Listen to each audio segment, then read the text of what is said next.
The Senior Vice Provost, Barbara Rodriguez, will be joining us shortly. I'm Julia Fulgham, the Director of Advance at UNM, and thank you for joining us. I know how we're hitting that time of the semester. We're adding just one more thing to your schedule. Seems like it's going to take more energy than you've got. So thank you for making the time to be here. What perfect timing. Here's Senior Vice Provost Barbara Rodriguez is joining us, and what we're going to do today is give you a brief overview, excuse me, of different aspects of the annual review, MidPro, and promotion and tenure process. There is no way to cover all of the aspects of it, so at any point, feel free to put questions in the chat, raise your hand, or speak up. And Barbara's going to keep an eye on that for me, and we'll be speaking up anytime she thinks I've said something wrong or have overlooked something. And so let's jump right in.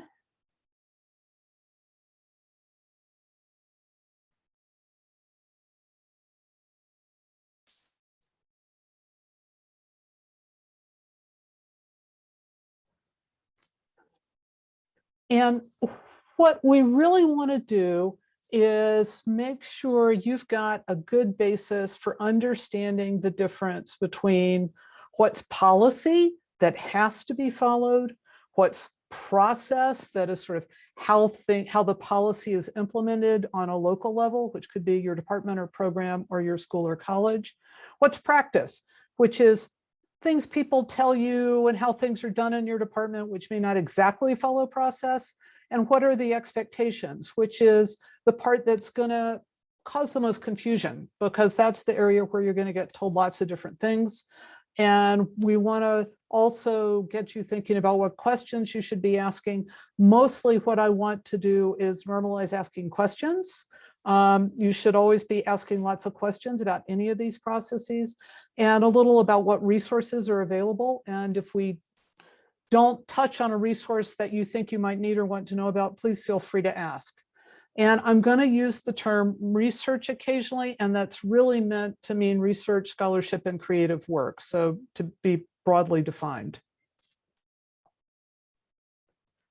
So the overarching piece is the UNM policy. So this is policy in the faculty handbook.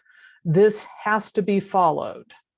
And under that umbrella, you've got college or school policies related to annual review or any sort of milestone evaluations. Not all colleges and schools have independent policies. Some rely on things at the department level, but most do. Departments generally have written expectations for promotion and tenure or promotion, and you should be aware of those and ask for those. Some departments are further divided, and sometimes there are additional expectations within that group, but that all has to fold up to the department and the college or school and fit under UNM policy. And then we get into the senior faculty member in the office next to you who says, you know what you really ought to be doing is this. And then there's a senior faculty member in the hall across the hall from you who says, no, what you really ought to be doing is that. And then there's the urban legends in your program or department. Oh, you know, someone tried to do that 5 years ago and it didn't work. So we're going to try and discourage you from worrying about the urban legends and help you figure out how to sort out useful advice and things where you can smile and go, okay, thanks, that's nice. And you're going to need help on this all throughout the way. And please don't, please feel free to ask people that can help you sort this out.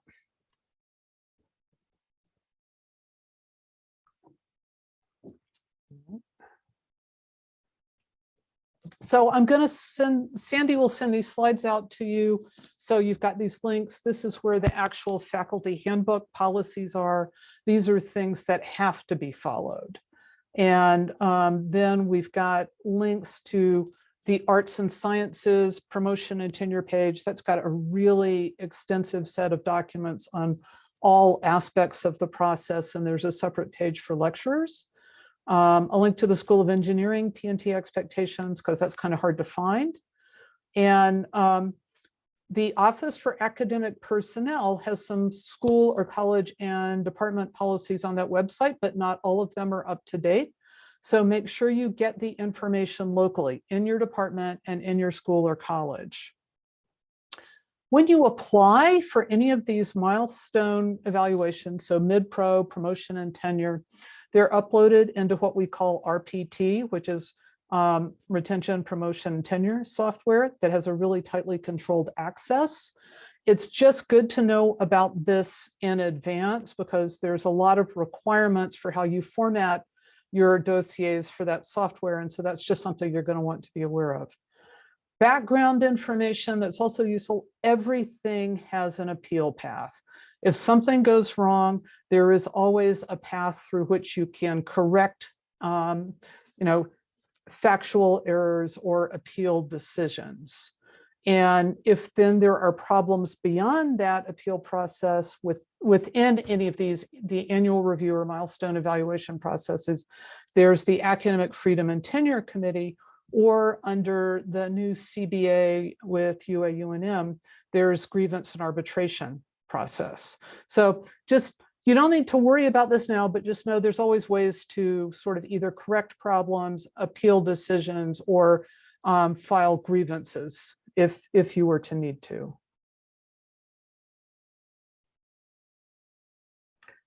The most important thing to take away from today is to track your activities. It is really easy to lose track of what you are doing. You are almost certainly doing more than you think you are. And so you want to make sure on a quite detailed level, you're tracking your research, teaching, and service efforts. You also want to track COVID-19 impacts for all of those. For example, if you need to use archives that are closed or have such limited opening hours, it's too expensive to travel to use them. Are you spending a lot of time helping students who are struggling with managing aspects of the pandemic on their lives? There's all kinds of ways this could be impacting your activities, and you want to track them because a couple of years from now, you're not going to remember them clearly, and you're going to want to sort of document how your career has evolved. So figure out some really simple way to list or document what you're doing. It can be a spreadsheet. It can just be a Word doc. It can be anything you want where you just dump information in. Set up a folder for attachments, copies of emails from students telling you you walk on water, teaching evaluations, anything you think you might want to access. And then to state the obvious, make sure this folder is backed up to an external drive or to the cloud. This is your career summary. You don't want to lose it. And the most important thing right now is set up a simple system so that you will use it. Right now, you've just got to make sure you're noting everything you're doing in terms of research, teaching, and service. And you can always organize it later by topic and importance and decide, oh, no, this is too detailed. I don't need this. But keep track of everything now, and it'll make your annual reviews and MidPro and promotion and tenure so much easier if you're not sitting staring at your calendar going, okay, when did I give that talk? When did I submit that article? So just make sure you're keeping track of things. And that includes your failures, because we do a lot of things in academia that don't work. And part of what you're going to be doing is documenting that you are working on establishing your research and scholarship. You are working on establishing a reputation. And that includes submitting proposals, articles, book prospectuses that may not be accepted the first time. But what you're showing, what you need to be able to document is that you're working on it, because we all have a big history of failures. And so you want to know what those are so you can show how your career is evolving. And it's important to keep in mind that everybody's got different expectations about their time. This comic uses some old data, but it is safe to say, particularly your first couple of years as a faculty member, you spend way more time preparing for teaching and teaching than you think. And it just takes a lot of time to do a good job initially. Of course, you're going to feel like your department wants you to spend every waking moment on your research and scholarship, and also manage your teaching. And, oh, could you do a little bit of service? And I have always maintained that we fundamentally all become faculty because we don't like being told what to do. So you're sort of juggling this combination of reality and expectations, and tracking what you're doing is a good way to make sure that then you can show other people everything you're juggling.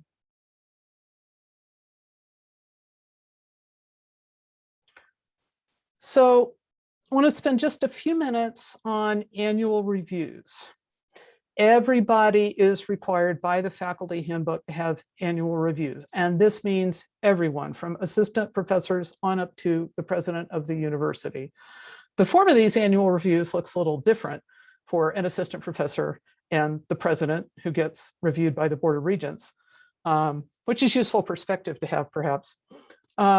Confusingly, annual reviews are done on a calendar year basis rather than an academic year basis. And sorry, that's just how it is. So annual reviews, depending on the department, will be due sometime in the spring. Every department handles it a little differerly. So if you're a first-year faculty member, you're only going to be reporting on this fall. So you're not going to have a lot to report, and that's okay.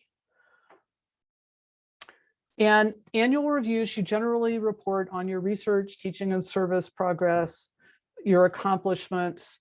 Some departments, but not all, ask about goals, plans for the coming year, or ask you to do a self-evaluation. You can include COVID-19 impacts in this if they have impacted any part of your faculty life, and you should include them. There's a lot of questions to ask about this, and you want to start asking these now or at the start of the spring semester. You know, does your department have a format or a form? Some do, some don't. Some just ask for an updated CV. Some have a specific form. Some just have specific information they want. So go ahead and find out about that. Some just want to report on what you've done. Some want you to include things you are planning to do. So make sure you know, and go ahead and find out if your school or college has a required CV format. ANS has a required CV format that is incredibly painful. So you want to go ahead and develop your CV in that format now so you can keep it current in that format. It will save you a lot of pain at a future point. So go ahead and at some point make the time to do that. And find out how the annual review information is evaluated. In some departments, it's just the chair or the program director. Some have a committee that goes through and evaluates it and then makes recommendations to the chair. So it's always helpful to know how this is done in your department or program. Barbara, do you want to add anything about annual reviews?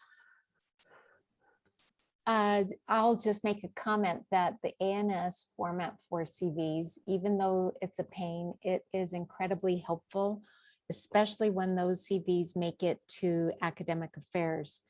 We know exactly where to look for particular information, so it's really helpful. So I support your advice and get started early in using that format. And if you're not in ANS, find out if there is a particular format for your school or college. And the ANS CV format is one of the documents on the ANS promotion and tenure page that you've got a link for earlier in this. So all of that information is readily available, and just contact me if you can't find any of it. Julie, I'll say one last thing on this slide, and that is with respect to the COVID-19 impacts. They can be included, as Julia said. They don't have to be included. If you include them, you don't need to provide personal details. So if you need guidance on how to address those, Advance at UNM is your place to go for that kind of guidance.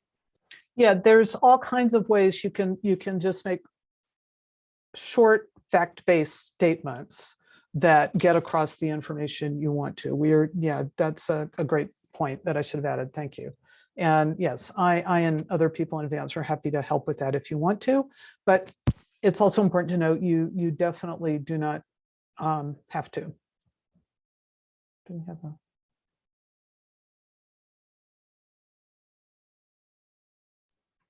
So Susan, it sounds like in your department, the annual review materials does not include the CV, and that's fine. In parallel, I would start working on my CV to match the ANS format. Submit what your department is asking for your annual performance review, and in concert, start working on that CV. The ANS CV is required for the milestone evaluations, not as part of the annual review process. So yeah, there's a huge range of what departments in ANS require for the annual review process, in addition to departments in other schools and colleges. But the CV format's required for MidPro or promotion and tenure promotion. So after your annual review, you should get a memo or a letter from your chair, and your chair should meet with you and discuss both your progress and your plans. Hopefully your chair is talking to you more frequently than this, but this is an important meeting in the sense that you have the opportunity to make sure you are clear on how you're doing and what your priorities need to be. And so this is a meeting to think about and go into with questions. If you find factual errors in your annual review, you should ask your chair to correct them. Annual reviews have been included in milestone review evaluations, but we had a meeting with all of the main campus chairs this morning about promotion and tenure. And Barbara and the provost were discussing that really what they'd like to see is summaries of annual reviews in MidPro and promotion and tenure. But the point is, if there's any factual error, get them corrected. Don't say, oh, this is minor, I won't worry about it. No, go ahead and get it corrected. If you disagree with an annual review, you can attach a rebuttal. And that then the rebuttal then travels with your annual review. And like I said, summaries of these are then included in your MidPro or promotion and tenure dossiers to help show what your trajectory has been. So there's a new piece to this discussion this year because of the contract with UAUNM. So all departments have to develop or codify a workload policy that includes research, teaching, and service expectations by rank. So assistant versus associate versus full versus research professors versus lecturers. And there's a very recently signed memorandum of understanding that requires implementation of this for the fall 22 semester, i.e. for fall 2022 teaching. So as part of the language in the contract, this will involve a meeting of every member of the department with the chair or director to discuss workload expectations. So the annual review meeting is frequently sort of backward looking. What have you been doing? Sometimes it does involve plans or goals. And the workload expectation meeting is forward looking. What are we expecting you to do? What are you expecting to do during the coming year? There is no reason these meetings can't be the same meeting, because it actually makes a lot of sense for both conversations to occur at the same time. As assistant professors, this is a really great opportunity to discuss how many new course preparations and at what level you will or should have. Most departments want people to demonstrate that they can teach at the range of levels that are offered in the department. So in a ANS department, for the most part, we would want to see that you could teach the lower level undergrads, upper level undergrads, and grad students. Obviously, if you're in a master's only program, then you're expected to teach within that range. But it's important to have early on a discussion about how many different levels of courses do they expect to teach? How many new courses, i.e. courses not offered in the department, like a new graduate special topics course, do they expect you to develop? And how can you then take this and figure out some rational number of new course preps? You should not be doing new course preps every semester between now and promotion and tenure. You should have the opportunity to teach some courses a handful of times, because this is how you actually improve as a teacher, is having the opportunity to get to know the material and the students, think about how it went, and then change what you do. So the workload expectations annual review meeting is the right time to have this conversation if the chair or director hasn't had it with you yet. And everyone's got questions about this process. So if you have questions about this process, you are welcome to ask, but sometimes the answer is going to be, well, we're working on it because this is the first time we've done it. So do not worry that any questions you have about this process will be seen as naive or stupid or whatever, because it's new to all of us. We've all got questions.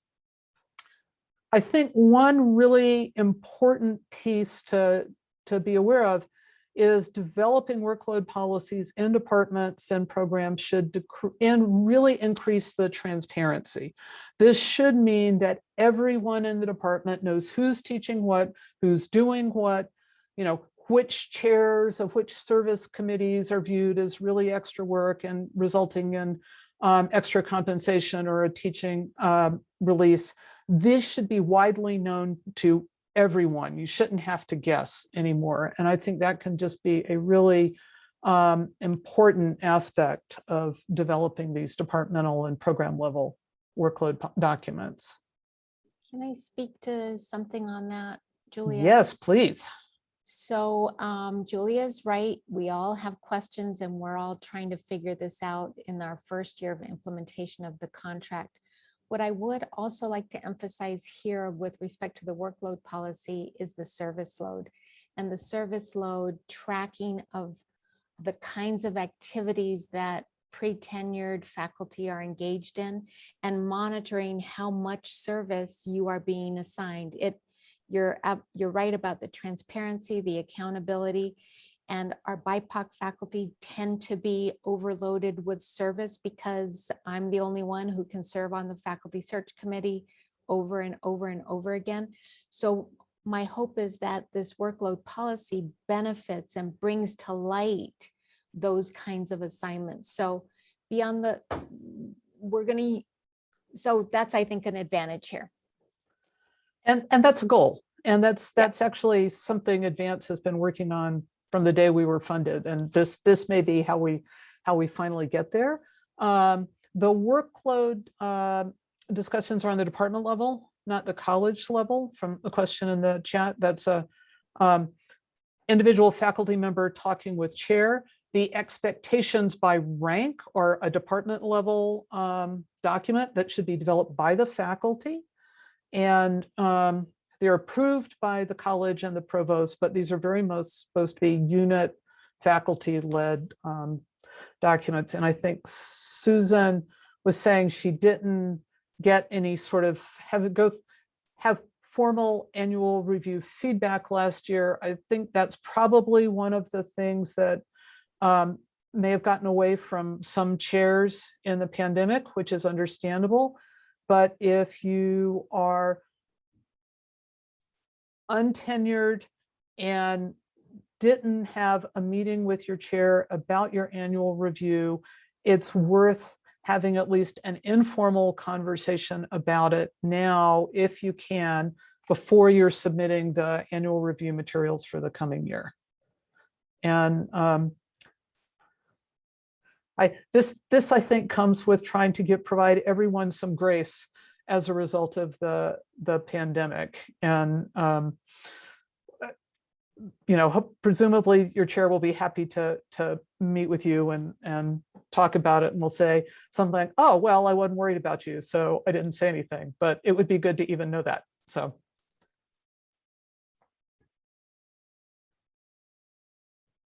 So annual reviews feed into the milestone evaluation, which refers to the MidPro promotion and tenure and promotion to professor process. So assistant professors who started before January 2021 have the option of an additional year. There is an extremely flexible opt-out policy. If any of you are in that category, please, please, please, please don't make decisions until you have to. It's designed to allow you to put off decision-making for absolutely as long as possible. And so don't let anyone talk you into going ahead and opting out of the extension until you have to.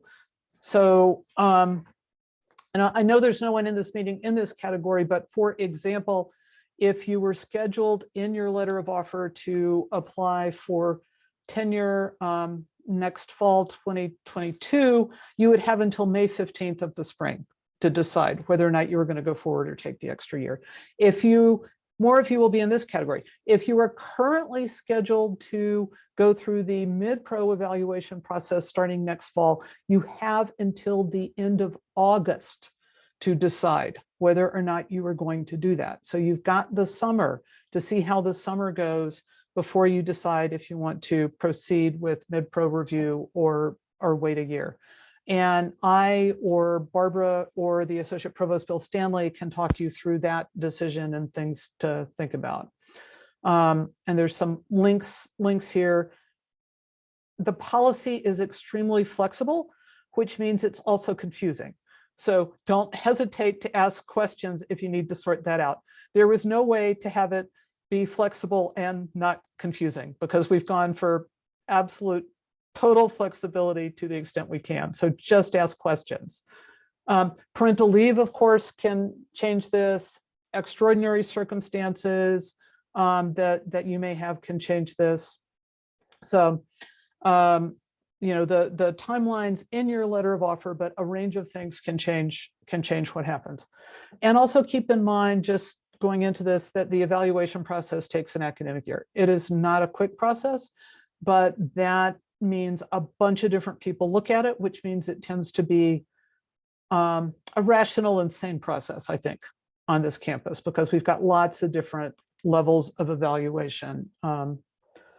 And in ANS, what we say is that means we can unstupid things that happened on a lower level if we need to. Lecturer promotions are not on a specific clock. That is, you do not have to apply for a lecturer promotion. If you were hired as a lecturer and you have previous teaching experience, credit for that should be in your letter of offer. Every spring, Advance has a workshop on preparing dossiers for promotion or tenure, where we go through strategies and tips on how to write the research, teaching, and service statements. And then I also work with groups of faculty all summer in helping them step through developing these. So the idea for promotion and tenure is to really provide the opportunity for a thorough review of each faculty member's accomplishments individually. It's really important to note that on this campus, we evaluate everyone based on their own record and merits. If there are 3 people coming up for tenure or MidPro in your department, you each get evaluated individually. There are no quotas. You can all 3 get tenured and promoted. We want everyone to be successful. You get evaluated on your own record. You know, I know it's hard, but if you've got other people close to you in your department, it doesn't matter how they're doing. You want them to be successful, that part matters, but you are not going to be compared to each other. Like I just said, we've got an independent review at multiple levels. So the department, the college or school, and then the provost committee, the senior vice provost, and the provost. And at each level, at each level, people go back and look at your whole record. They don't just look at how the committee before them voted or what the leader, the chair, or the dean said. They go back and look at the record. So it really is evaluated very carefully. We want everyone we hire to be tenured. And we have a lot of resources, and we want you to take advantage of them. And like I said, if there's something you think would be helpful for you and Barbara or I don't mention it, please ask.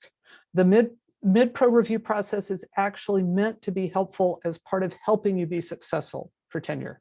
It doesn't feel like that while you were going through it, but that is actually what it's supposed to do. And another important thing is the decisions are never based on budgets. We promote and retain people based on their accomplishments. We do not consider budgets or budget constraints as part of this. So briefly, there is a lecturer promotion path, and there's no clock, but there is a process that looks pretty similar to the MidPro or P&T process, except that there's no external reviews. Lecturers, obviously, more weight is on the teaching record and teaching portfolio. Many lecturers do service, so there would be the teaching portfolio, service. Some lecturers have some research or scholarship, and they would include that if they have it.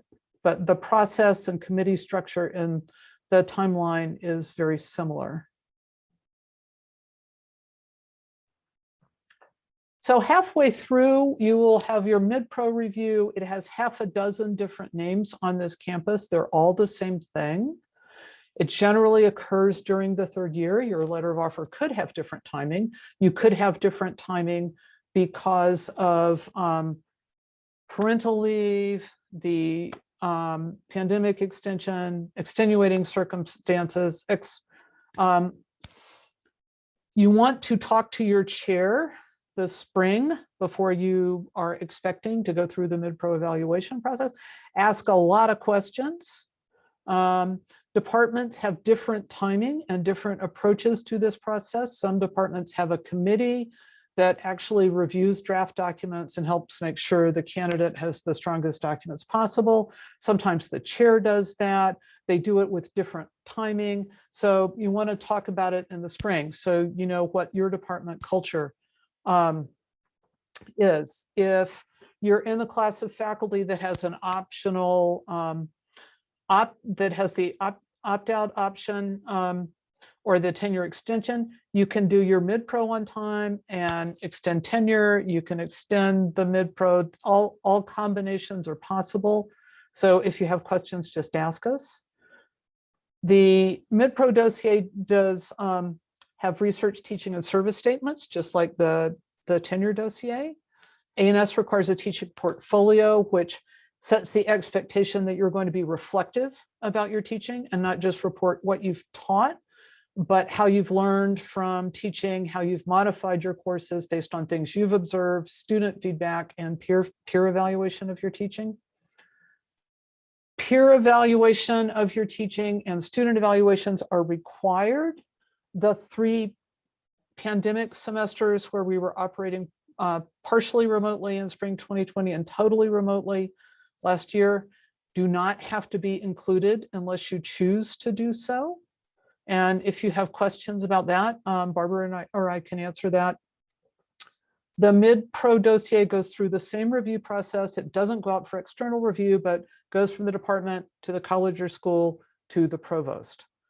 You might not, but you should get a letter from the department chair that helps serve as a roadmap to what else you need to do at that point to get to successful promotion and tenure.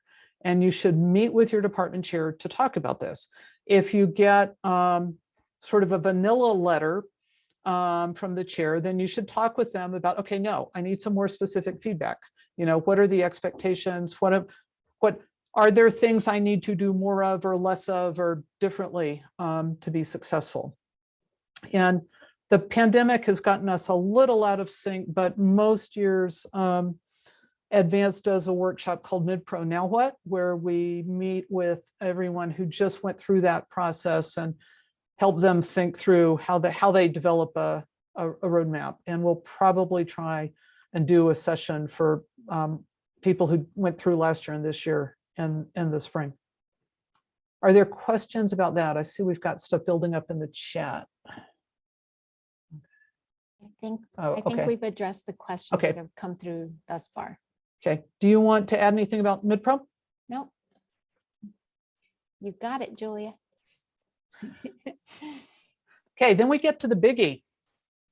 So promotion and tenure is normally during year 6, or once again, whatever your letter of offer says, except that this might be extended by 1 year from the tenure extension, parental leave, or other circumstances.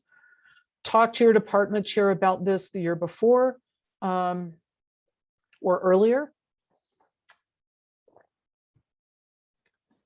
If you are in the group that has the extension option, talk to your chair and colleagues in the department and outside the department if you want, early and often, so you can really think about what makes sense. We want everyone to go up for tenure as soon as they can, but we don't want anyone to go up before they are ready. So depending on how the pandemic impacted you, this is a highly, highly individual decision, and take time to make it. You know, I'm happy to meet with people and look at sort of CVs and talk through it, you know, confidentially if you want sort of things to think about before you talk with the chair, but just make sure that you're communicating with people about this. Although your dossier, the research teaching service statements and all the supporting documents won't be due till sometime in the fall semester, you're going to need to plan to spend the summer before it's due working on those statements. And depending on the department, your research statement could be sent out for external review at the very start of the summer. So that's a reason to make sure you know how the department approaches this. And whether you're talking about the MidPro or PNT documents, it's actually quite stressful to, you know, reduce your career to a couple of pages. And it's really hard to write concisely in that sense. So it tends to take people a while. They've got to go through a couple of drafts. And, you know, like I said, I create small groups of faculty to work together on this over the summer. There's a lot of different ways to get help for this, particularly if you really are finding it stressful. Know that everyone finds it stressful. And once again, you know, the mantra is talk to people in your department, know what your department process is, so you're not surprised with, what do you mean you're sending my research statement out next week? Something else to track along the way is you are required to have peer observations of your teaching. We prefer to have about at least three before the MidPro decision and at least 3 after. The pandemic has definitely complicated how many you're going to have before MidPro, and everybody understands that. But not all departments track this or set this up. And you want to be talking to your chair about this and making sure these are happening. These are meant to be formative evaluations. They are snapshots of your teaching, and maybe they provide some useful feedback for you to think about things you might want to try in class, or maybe they show you how your colleague thinks differently about teaching than you do, which is still useful. But you don't want to wait until you're pulling together your dossier to go, oh, wait, I've only got one peer evaluation.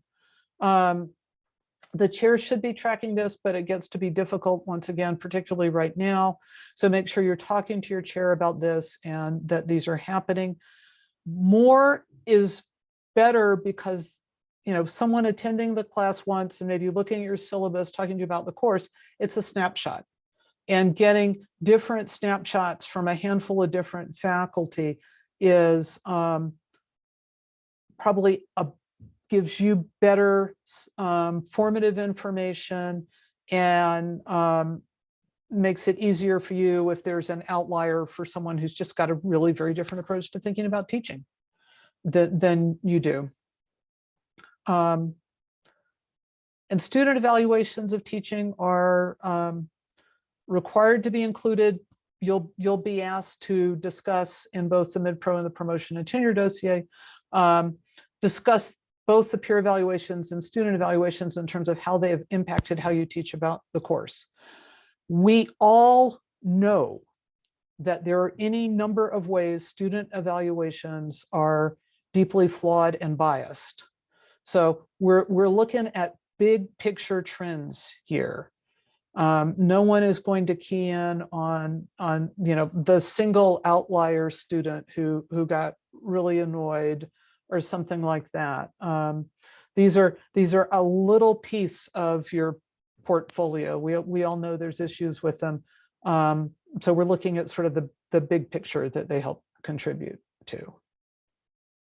Can I add just a couple comments, Please. Julia, here?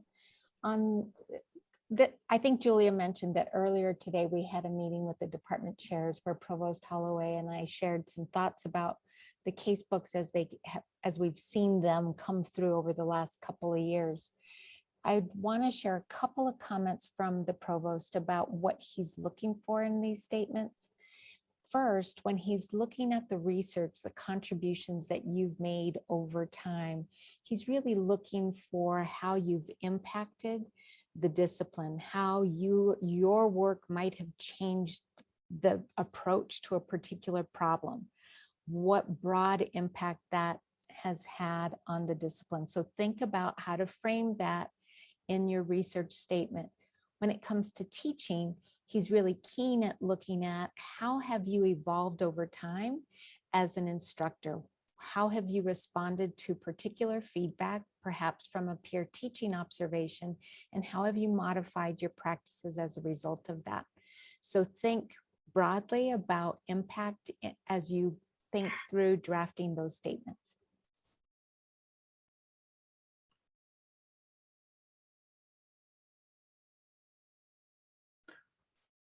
So one issue that tends to come up a lot in these sessions is external reviewers. And the provost has nudged this conversation along significantly, I think, in the last 2 years. So probably the spring or maybe early in the summer before you come up for promotion and tenure, you will be asked for a list of potential external reviewers, and half the people invited will come from your list, half will come from other people in the department familiar with your area of work. Most should come from other R1 institutions. If there's an expert in your field who's at a 4-year college, that's fine. The chair fills out a form that sort of explains why people were picked as external reviewers. And so experts at non-R1 institutions are fine. Most letters, not all letters, should come from R1 institutions. Obviously, the R1 distinction doesn't mean anything with overseas institutions. You can certainly have letters from international institutions. Once again, the chair just needs to say, well, this is the institution that does some of the best work in this field, and this person is highly qualified. So the chair will the chair will provide the rationale. You may, this is highly department specific, you may develop a different research statement than the one that goes in your dossier, because the research statement and your articles, book chapters, book, whatever is appropriate for your field, gets sent out for external reviewers several months before your dossier is due. So you may want to develop a slightly more tailored dossier. It might be, research statement, it might be longer, it might be more detailed, might use more specific language because it's going to external reviewers. Then the research statement is going to be reviewed internally, where you're really going to work on helping people not in your field appreciate your accomplishments and the area where you're working on.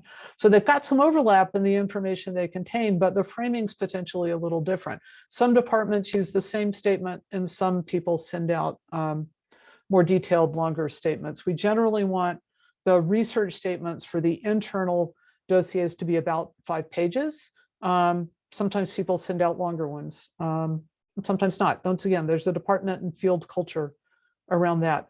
The goal is to end up with 6 letters, which is a little lower than we were asking, and I think is realistic because of the pandemic. And even before the pandemic, reviewers were just starting to feel overwhelmed. So I think this is an acknowledgement of a number of pressures on external reviewers, including the pandemic.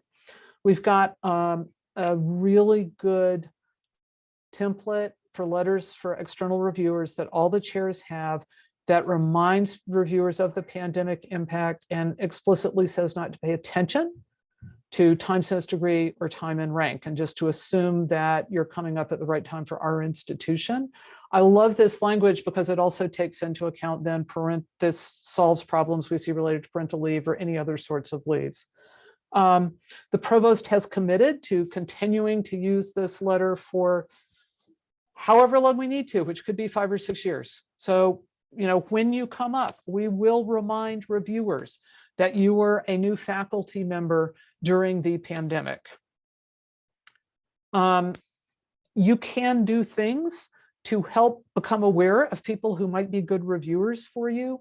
A lot of conferences are virtual now, so it's hard to meet people, but you want to be trying to give presentations and participate in panels so people can become aware of you. Some simple things could be to ask constructive or interesting questions, not, I have more of a comment than a questions, but questions. Think about how you're publishing and where you're presenting your work. Maybe organize a conference session or a panel, become more involved in your professional organization. Don't do all of these. We're not saying you have to do all of these. And also be a good reviewer of proposals and manuscripts. You don't have to review everything you were asked to review if you get asked to do a lot, but you should be doing some. And all of these are kind of different ways you can start to make develop your reputation. Do we have things? I think this is an excellent question for discussion. I've tried to keep up in the chat with some questions and responses, but here's one from Susan Atlas, who asks, how are lists of external reviewers and research statements best handled if you work in 2 or more very disparate subfields? That is a great question and a actually pretty common situation. The other situation that I'm seeing that's more common that overlaps with this is coming into a department with a different degree than most people in a department and needing to explain your perspective. So the great thing about the research statements is it's your story, it's your narrative, and you can control it. And it can be as simple as a paragraph or 2 talking about who you are, the big research questions you're interested in, and then literally saying, I use this expertise in 2 very different research fields with different sets of collaborators and interest. And then you can write about them separately and bring them back together in the summary, talking about your future plans. Most people have multiple research projects. Sometimes they're related, sometimes they're not. But if you're in different fields, then you just say, I do it in different fields, and this is what I do, and there's frequently either expertise or big questions that ties them together. And so a couple of paragraphs that frames it, and then you literally write about them differently.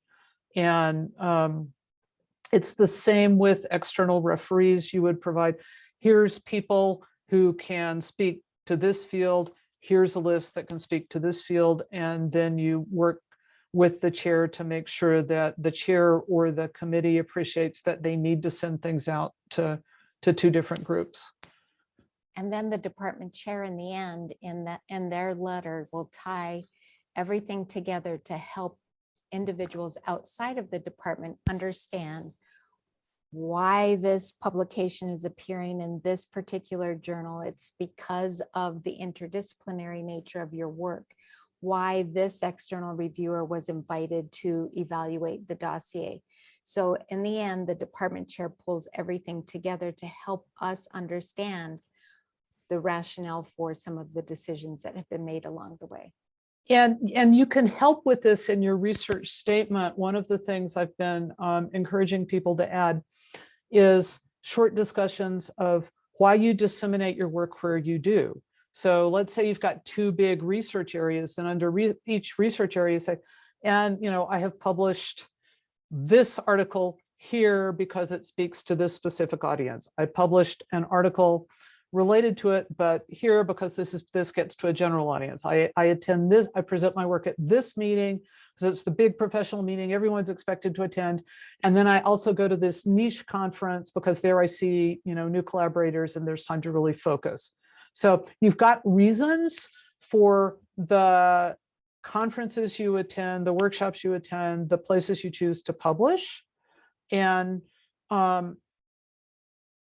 everyone, particularly as assistant professors, has to publish and say, well, I'm publishing here because they publish quickly, and it's and that's okay, but make sure it's targeting but make sure it's an audience that can appreciate your work. It's okay if it's a medium tier journal. Not everything's going to be in a top tier journal, but that's a way then to help people understand why you're doing what you're doing, because part of the goal of all the statements is to show people you're being intentional about your career. And so you've got a lot of control over the narrative.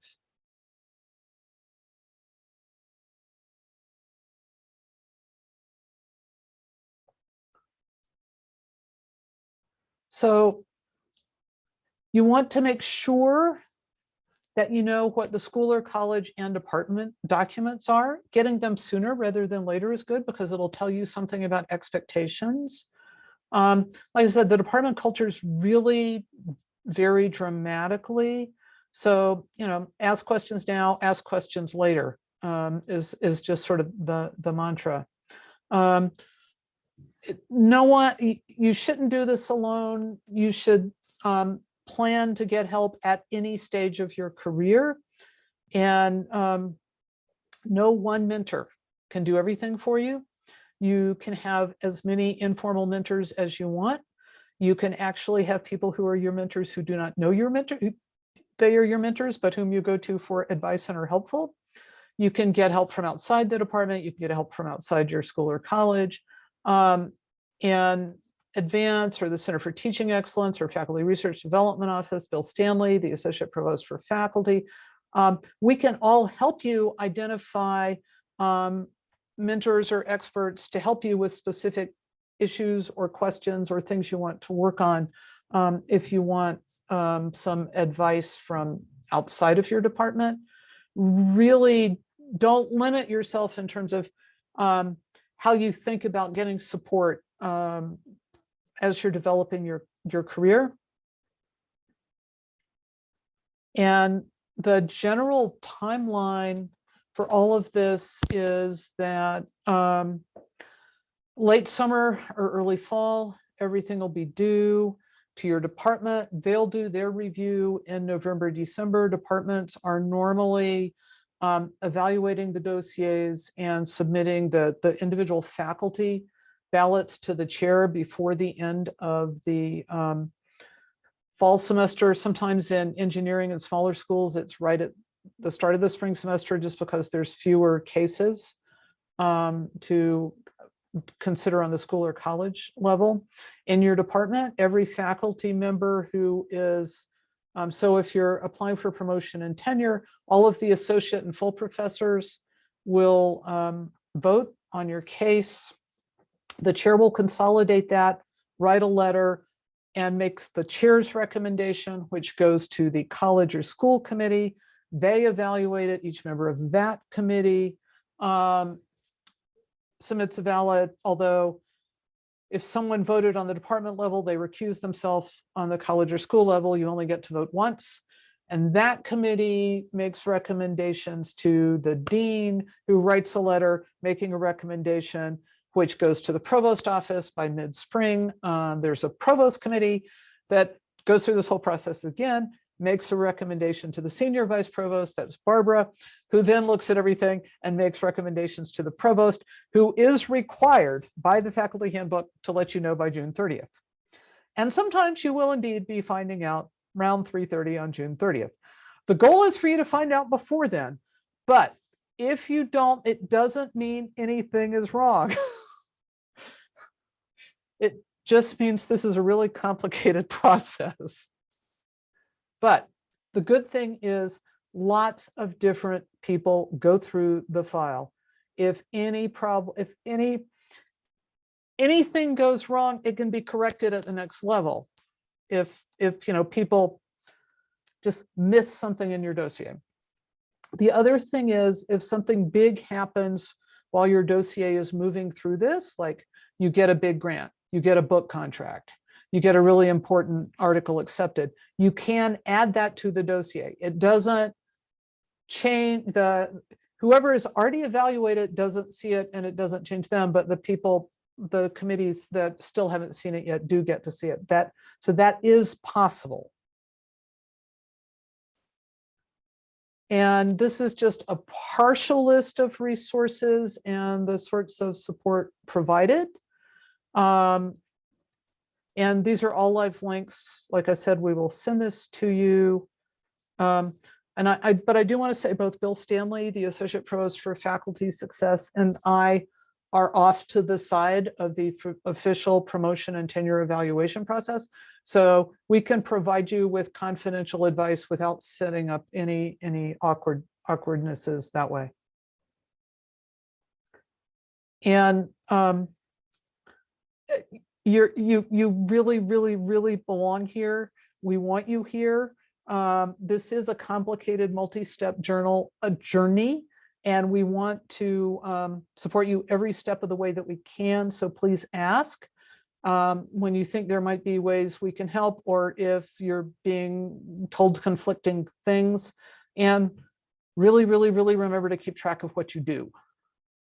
And I will stop there and see what other questions we've got. No additional questions in the chat.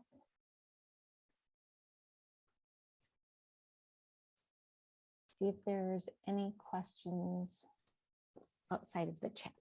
Feel free to just speak right up.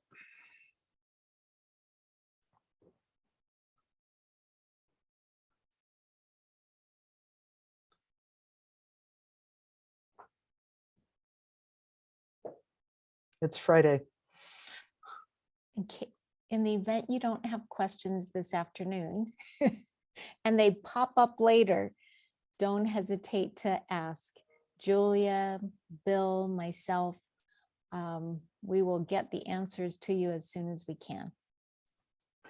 Absolutely. Thank you for attending, everyone. Thank you, Julia. Thank you, Advance. This is in great support of our faculty here at UNM. Appreciate all you do. Yeah, thank you all. And thank you, Barbara. And have a good weekend, everyone.